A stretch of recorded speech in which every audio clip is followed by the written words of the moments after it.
Afternoon. Got a call about a suspicious male out here, possibly armed. You mind telling me what that stick is? It's a cane. I'm blind and I'm waiting for the bus. Looks like a weapon to me. It's what helps me find the sidewalk so I don't walk into traffic. You don't look blind. You looked right at me when I spoke. I'm blind, not deaf. I can still hear where you are. Officer Brian Matthew, badge number 5823 of the Riverside Police Department, saw a black man waiting at a bus stop with a white cane and immediately assumed crime instead of disability. He demanded Elijah hand over the weapon, and when Elijah said, "It's not a weapon, it's a mobility cane. I need it to walk safely," Matthew shouted, "I'll decide what it is," and ripped it from his hands. Matthew then removed Elijah's protective glasses, arrested him for possession of a weapon and providing false information, and forced a blind man into a patrol car while he stumbled without his cane. What Matthew didn't know was that Elijah Turner had been blind since childhood, was known throughout the community as a disability rights leader, that security cameras and witness videos captured the entire incident in HD, and that his assumption that a black man was faking blindness would cost him his badge and result in a $9.2 million federal judgment. Before we go further, what city or country are you watching from? Drop it in the comments. We love seeing where you're tuning in from. If you believe assumptions based on skin color can destroy innocent lives and must be exposed, then make sure you like this video and subscribe. Elijah Turner had been blind since the age of 4, when a childhood illness destroyed his optic nerves and left him in permanent darkness. Now, at 47 years old, he had spent 43 years navigating a world designed for sighted people, and he had become extraordinarily good at it.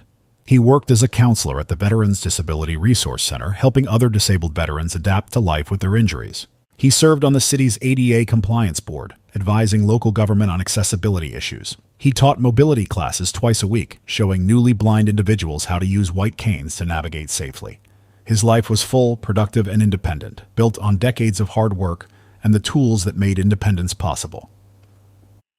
The most important of those tools was his white cane, a collapsible mobility aid with red reflective bands that he carried everywhere he went. On this Tuesday afternoon in late September, Elijah sat on the bench to the Riverside Avenue bus stop, his cane resting across his lap, waiting for the number 7 bus that would take him home after a long day at the resource center. He wore dark protective glasses to shield his sensitive eyes from sunlight, and he had his work bag beside him containing files, his laptop, and the materials he needed for tomorrow's mobility class. The bus stop was familiar territory. He had used this same stop 5 days a week for the past 6 years, sitting on this same bench, taking the same route home. Other regular commuters knew him by sight, and the bus drivers knew to announce their route number when they pulled up so Elijah would know which bus had arrived. It was 5:20 in the afternoon, and the bus stop was moderately busy with people finishing their workday. Elijah sat quietly, listening to an audiobook through one earbud while keeping the other ear free to monitor his surroundings. He heard footsteps, car engines, conversations, the normal sounds of a city bus stop during rush hour. What he didn't hear, because it came from a patrol car that approached with no siren, was Officer Brian Matthew pulling into the bus stop area and parking at the curb. Matthew had been with the Riverside Police Department for 8 years, and during that time he had accumulated 17 civilian complaints in his personnel file. 8 of those complaints came from disabled individuals who accused him of harassment, disbelief, or excessive force. 3 specifically involved blind people who said Matthew had questioned whether they were really blind, had taken their canes, or had accused them of using their disability as an excuse for suspicious behavior. Internal Affairs had reviewed Matthew's record twice and found patterns of concern, but he had never faced serious discipline. His supervisors considered him aggressive but effective, the kind of officer who didn't hesitate to make stops that other officers might avoid. Earlier that afternoon, dispatch had received a call from someone reporting a suspicious black male with some kind of weapon or stick at the Riverside Avenue bus stop. The caller hadn't stayed on the line long enough to provide details, and the description was vague at best. When the call came over Matthew's radio, he was 2 blocks away and decided to respond. He pulled up to the bus stop, scanned the area, and his eyes locked immediately on Elijah sitting on the bench with the white cane across his lap. Matthew saw a black man holding a stick, and his mind made an instant connection to the weapons call. The fact that the cane had red reflective bands, that it was clearly a mobility aid, that Elijah was wearing dark glasses and sitting calmly, none of those details registered as important. Matthew saw what his biases told him to see, a potential threat that needed to be confronted. He stepped out of his patrol car and walked directly toward the bench, his hand already moving toward his duty belt in a gesture of authority and readiness. Elijah heard the heavy footsteps approaching but didn't react because people walked past the bus stop constantly. It wasn't until Matthew stopped directly in front of him and spoke that Elijah realized the footsteps had been meant for him. "Hey, you there. What are you doing?" Elijah turned his head toward the voice, confusion crossing his face. The tone was aggressive, demanding, nothing like the normal interactions he had had with people at the bus stop. "Me? Are you talking to me?" "I got a call about a suspicious black male with a dangerous weapon," Matthew said, his voice loud enough that other people at the bus stop turned to look. "That's you. What's that weapon you're holding?" Elijah's confusion deepened, but he kept his voice calm and patient, the same tone he used when explaining things to new clients at the resource center. I'm blind. This is my walking stick. It's a cane for the blind." "Shut up! You're lying," Matthew snapped, his voice rising with irritation. "You can clearly see. You looked right at me when I walked up." Elijah felt a familiar sinking feeling in his stomach, the recognition that this situation was going wrong in a way he had experienced before, but never this aggressively. "I turned toward your voice, sir. I'm blind, not deaf. I can't see you, and I'm completely blind. And this is a standard white cane." Matthew stepped closer, and Elijah could hear the shuffle of his boots, could sense the proximity of someone invading his personal space. "I don't buy it. You're probably casing this place, maybe waiting for your friends so you can rob someone, or rob somewhere together." "Sir, I'm just waiting for the bus," Elijah said, and his voice carried a note of worry now because he recognized the dangerous assumptions being made. He had counseled enough veterans with PTSD and trauma to know when a situation was escalating beyond reason. "Sure you are," Matthew said, and his hand reached out toward the cane. "Hand over that weapon." Elijah instinctively pulled the cane closer to his body, the protective gesture of someone who knew how essential the tool was to his safety. "It's not a weapon. It's a mobility cane. I need it to walk safely." "I'll decide what it is," Matthew said, and his hand closed around the cane. Around them, other people at the bus stop had stopped their conversations and were watching the confrontation. A woman in her 30s pulled out her phone and started recording. A man in a business suit moved closer, concern clear on his face. The bus stop's security camera mounted on the shelter's roof continued its constant recording, capturing every word and gesture in high definition. Elijah felt the tug on his cane and held on, not aggressively but firmly, trying to explain one more time. "Officer, please, I need this. I can't see. I can't walk safely without my cane. I use it to detect obstacles, curbs, steps. Please don't take it." Matthew yanked hard, and the cane pulled free from Elijah's grip. Without it, Elijah immediately felt disoriented, his primary tool for navigating the world suddenly gone. He reached out instinctively, trying to orient himself, his hand searching for the familiar weight and balance of the cane. "Stop resisting," Matthew barked, interpreting Elijah's reaching hands as aggression rather than the desperate attempt of a blind man to find his bearings.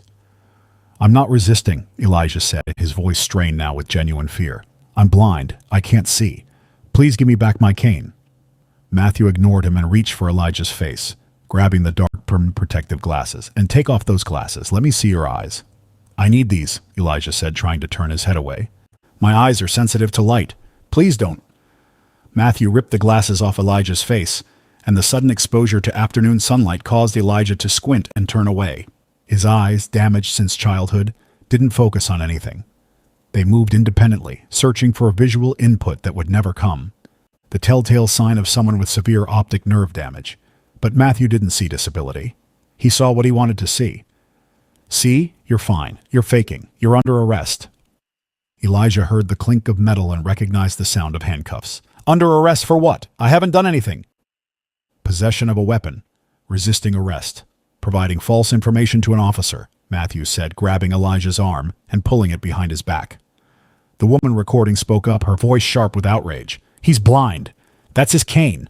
What are you doing?" "Stay back, or you'll be arrested for interference," Matthew shot back, without even looking at her. The man in the business suit stepped forward. "Officer, I take this bus every day. I know this man. His name is Elijah. He works at the VA center. He's blind. That's his mobility cane." Matthew ignored him and snapped the second handcuff onto Elijah's other wrist. Elijah stood there, handcuffed, without his cane, without his glasses, completely disoriented and unable to see anything around him. He could hear voices, could hear people protesting, could hear the officer radioing for backup, but he couldn't see where he was, couldn't navigate, couldn't even protect himself from stumbling into obstacles. "I can't see," Elijah said again, his voice breaking slightly. "I don't know where I am. Please, I need my cane." You'll get it back at the station, Matthew said, steering him roughly toward the patrol car. Elijah stumbled, unable to see the curb, and Matthew caught him with an irritated grunt. Watch your step. I can't watch anything, Elijah said quietly. I'm blind. But Officer Brian Matthew had already decided that was a lie, and nothing Elijah said would change his mind. The security camera recorded it all. The witness phones captured every moment. And in less than an hour, the video would begin spreading across social media, showing the world exactly what happened when a police officer refused to believe that a blind man was blind. Matthew guided Elijah toward the patrol car with one hand gripping his arm, treating him like any other suspect being led to custody. Elijah stumbled twice on the short walk from the bench to the curb because he couldn't see where he was stepping. Each time he lost his balance, Matthew tightened his grip and said, "Stop fighting me," even though Elijah wasn't fighting at all. He was simply a blind man trying to walk without the cane that normally told him where obstacles were. "I'm not fighting," Elijah said, his voice strained. "I can't see the ground. I don't know where to step." Matthew opened the back door of the patrol car and put his hand on the top of Elijah's head to push him down into the seat. Elijah bumped his shoulder against the door frame because he couldn't see the opening, and Matthew pushed harder. "Get in the car." Elijah sat down on the hard plastic seat, his hands still cuffed behind his back, completely disoriented. He had no idea which direction he was facing. Couldn't see the inside of the car. Couldn't tell if there was anything in front of him that he might hit if the car stopped suddenly. The door slammed shut, and he heard Matthew walk away. Through the closed window, Elijah could hear raised voices outside. The woman who had been recording was still there, and her voice carried clearly. "You just arrested a blind man. He wasn't doing anything wrong. He was waiting for the bus." Matthew's voice came back sharp and dismissive. "Ma'am, I told you to stay back. This doesn't concern you." "I'm recording this," the woman said. "Everyone saw what you did. You took his cane and arrested him for being blind." "He was carrying a weapon and lying about his condition," Matthew said. "Now step back or you're going in the car with him." The man in the business suit spoke up again. "Officer, I'm telling you, that man works at the Veterans Disability Resource Center. He's a counselor. He teaches mobility classes for blind people. You made a mistake." "I didn't make a mistake," Matthew said, but there was an edge in his voice now, a defensiveness that suggested he was starting to feel uncertain. "I responded to a weapons call, and I found a subject matching the description." Another voice joined in, an older woman who had been waiting for the bus. "I've seen him here every day for years. He always has that cane. He's blind. Anyone can see that." Matthew walked back to his patrol car and got in the driver's seat, ending the conversation. He radioed dispatch. "This is Unit 47. I have one subject in custody en route to central booking. Weapons violation and false information." Dispatch responded with the standard acknowledgement, and Matthew pulled away from the curb. In the back seat, Elijah sat perfectly still, trying to orient himself by the sounds and movements of the car. He could hear traffic, could feel the turns, but nothing gave him a visual reference because there was no visual reference to be had. He had been blind for 43 years and had never felt more helpless than he did right now, sitting in the back of a police car without his cane and without his glasses. "Officer Matthew," Elijah said, keeping his voice calm and respectful, "I need you to understand something. I really am blind. I have medical documentation. I'm registered with the State Commission for the Blind. I can give you the names of people who can verify my condition. Please, just call someone before we get to the station." "You can explain all of that during booking," Matthew said, not turning around. "My cane is a medical device," Elijah continued. "Taking it from me is like taking a wheelchair from someone who can't walk. I need it to be safe. I need it to navigate. Please don't treat it as evidence. It's not a weapon." Matthew didn't respond. The silence stretched out for the rest of the drive, which took about 8 minutes. When they arrived at the police station, Matthew parked in the garage and came around to open the back door. Elijah heard the door handle click and tried to prepare himself for whatever came next. "Step out," Matthew ordered. Elijah moved carefully, sliding across the seat until his feet found the ground. He stood up slowly, unsure of the space around him, and Matthew grabbed his arm again.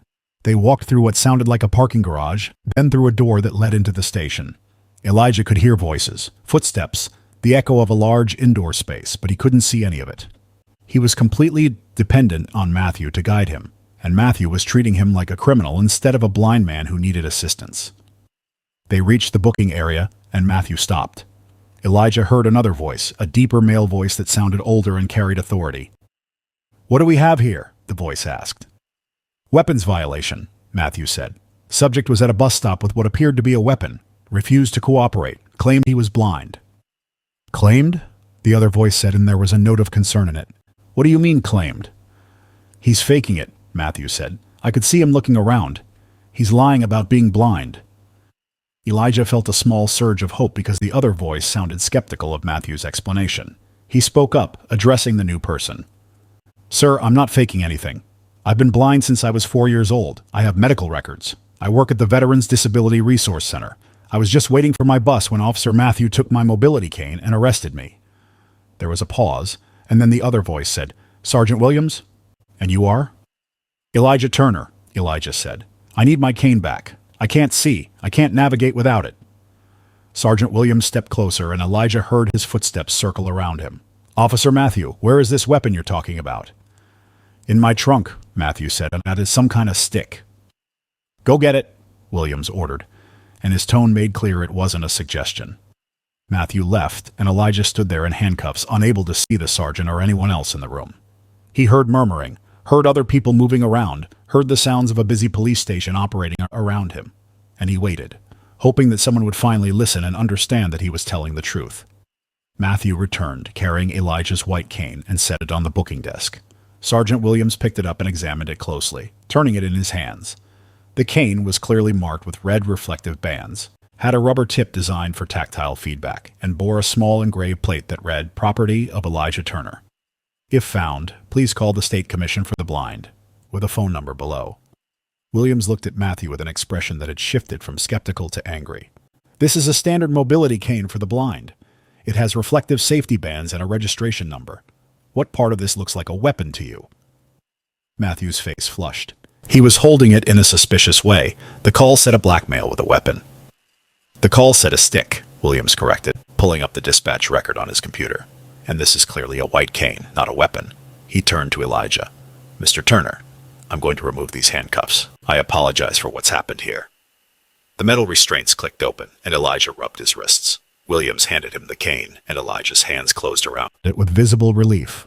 He extended it immediately, tapping the floor to orient himself, using the familiar tool to build a mental map of the space around him.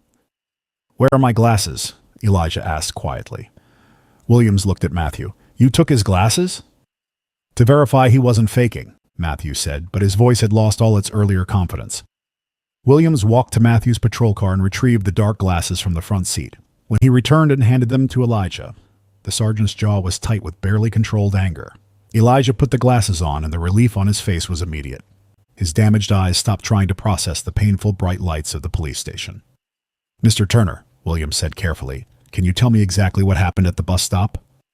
Elijah recounted the entire encounter in precise detail. The aggressive approach, the demand to hand over the weapon, the refusal to believe he was blind, the accusations of casing the area for a robbery, the forceful removal of his cane and glasses, the arrest. As he spoke, Williams pulled up something on his computer and his expression grew darker. Officer Matthew, Williams said, his voice cold. Mr. Turner's name just came up in our database. Do you know why? Matthew shook his head. Because he's listed as a member of the city's ADA Compliance Board. He advises the mayor's office and the police department on disability accessibility issues. He's also a counselor at the Veterans Disability Resource Center. Williams turned the computer screen toward Matthew. He's been blind since childhood. It's documented in every city database we have. The color drained from Matthew's face. Williams wasn't finished. There's more. I just received an email from the chief's office. Apparently a video of your arrest has already gone viral. 3 million views in the last hour. The mayor's office is demanding an explanation for why one of our officers arrested a disability advocate and took his mobility cane. Elijah spoke quietly but with devastating precision. Officer Matthew, I've been blind for 43 years. I've used a white cane for 40 years. I teach other blind people how to use canes safely. I sit on the board that reviews police department compliance with disability laws. And today, you decided that none of that was real because you couldn't believe a black man was telling you the truth about his own body. He paused, letting the words settle. I've been stopped by police before. I've been questioned. I've had officers asked to see my identification. But I have never had an officer call me a liar, accuse me of faking a documented disability, take my medical device, and arrest me while I stood there unable to see where I was or what was happening to me. Williams pulled Matthew aside and spoke in a harsh whisper that Elijah could still hear. You arrested a blind man. You took his cane. You removed his protective glasses. You did it all on camera. And you did it to someone who literally advises this department on how not to do exactly what you just did. Matthew tried to respond. I didn't know. You didn't ask, Elijah interrupted, his voice cutting through the room. You saw a black man with a cane and assumed criminal. You heard me say I was blind and assumed liar. You had every opportunity to verify my condition, to look at the cane closely, to ask basic questions, to call the number engraved on my cane, to check city records. You did none of those things because you had already decided what you believed. Williams turned back to Matthew. You're suspended, effective immediately. Badge and service weapon on the desk. The chief wants to see you first thing tomorrow morning, and I guarantee that meeting will not go well for you. Matthew placed his badge and gun on the desk with shaking hands, his career visibly crumbling in real time. Elijah stood with his cane in hand and his glasses back on his face, and he delivered the final blow with cold, measured certainty. I will be filing a federal lawsuit. Americans with Disabilities Act violation, civil rights violation, assault, false arrest. And I will make sure every detail of what you did becomes part of the public record so that other disabled people know what happened when an officer decided their disability wasn't real. He tapped his cane once on the floor, oriented himself toward the exit, and walked out of the police station with more dignity than the officer who had arrested him would ever have again. Officer Brian Matthew was fired from the Riverside Police Department 3 weeks after the incident at the bus stop. The termination letter cited multiple violations including disability discrimination, failure to follow ADA protocols, unlawful seizure of medical equipment, false arrest, and conduct unbecoming an officer. Because he was terminated for cause after just 8 years of service, Matthew lost his pension, his health benefits, and any chance of working in law enforcement again. The video of him ripping a blind man's cane away had been viewed over 20 million times, and his face was now permanently associated with one of the most blatant cases of disability discrimination caught on camera. Elijah Turner filed his federal lawsuit 6 weeks after the arrest. The complaint was comprehensive and devastating. It detailed violations of the Americans with Disabilities Act, civil rights violations under the 4th and 14th Amendments, assault and battery, false imprisonment, and intentional infliction of emotional distress. The lawsuit named Officer Matthew personally and the Riverside Police Department, demanding $9.2 million in damages. Elijah's attorneys held a press conference where they played the bus stop security footage and the witness videos side by side, showing multiple angles of Matthew ignoring obvious evidence of disability and forcibly taking a blind man's mobility aid. The city's legal team watched the footage and read the medical documentation proving Elijah had been blind since age 4. They reviewed Matthew's personnel file and found 8 previous complaints from disabled individuals, all describing similar patterns of disbelief and aggression. They saw that Matthew had received mandatory ADA training twice and had signed documents acknowledging he understood disability rights laws. Fighting the lawsuit became impossible. The evidence was overwhelming, the optics were terrible, and the plaintiff was a respected disability advocate who had literally helped write the accessibility guidelines that Matthew had violated.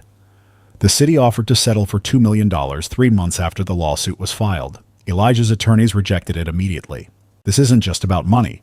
This is about a pattern of abuse against disabled people that your department ignored for years. The case went to trial, and the jury heard testimony that left some of them visibly angry. Elijah described the disorientation and fear of being without his cane, unable to see where he was being taken or what was happening around him. Medical experts explained that his type of blindness was impossible to fake, and that white canes were protected medical devices under federal law. Other disabled individuals testified about their experiences with Matthew, describing a pattern of refusing to believe their disabilities were real. The jury deliberated for 5 hours and returned a verdict that sent shockwaves through law enforcement circles across the state. They found in favor of Elijah on every count and awarded the full $9.2 million, with $70 million designated as punitive damages to punish the egregious nature of the violation. The jury foreman read a statement saying, "The defendant's actions were not just wrong, they were cruel. Taking a mobility device from a blind person is assault, and doing it based on the assumption that he was lying about his disability adds a layer of discrimination that this community will not tolerate." Matthew filed for bankruptcy within weeks of the verdict, but disability discrimination judgments cannot be discharged in bankruptcy. The court ordered his wages garnished for life.